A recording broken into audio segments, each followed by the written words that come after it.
ہم زندگی میں ضرور کامیاب ہوں گے اگر ہم ان نصیحتوں پر عمل کر لیں جو ہم دوسروں کو کرتے ہیں۔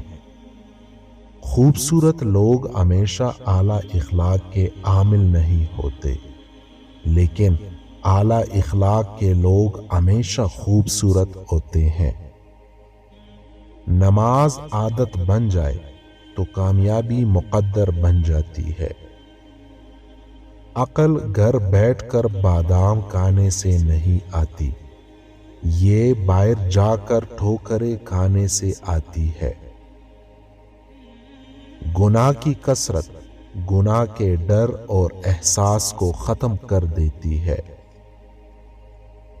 ایک اچھا دوست کتنا بھی ناراض ہو مگر دشمنوں کی صف میں کھڑا نہیں ہوتا۔ مانگ اس ذات سے جو کسی کی محتاج نہیں۔ وقفے سے ملا کرو، اس سے محبت بڑھتی ہے۔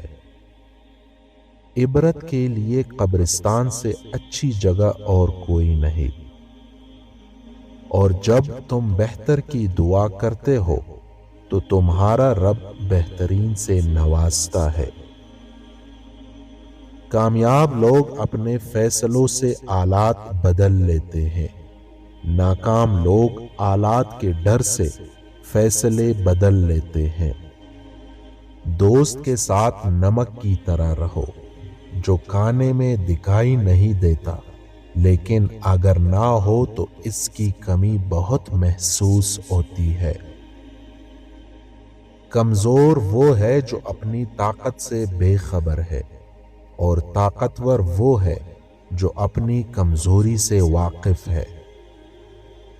استاد تو وہ ہے جو شاگرد کے لیے یہ فیصلہ کرنا مشکل بنا دے کہ اسے باپ سے زیادہ محبت ہے یا استاد سے۔ دنیا سے بے خبری دینی علم کو ناقابل اعتماد بنا دیتی ہے۔ بدترین غلام وہ ہے جس کا آقا کوئی اور نہیں، وہ خود ہو۔ کسی قوم کی مجموعی دانش کا اظہار اس کے سیاستدانوں میں ہوتا ہے۔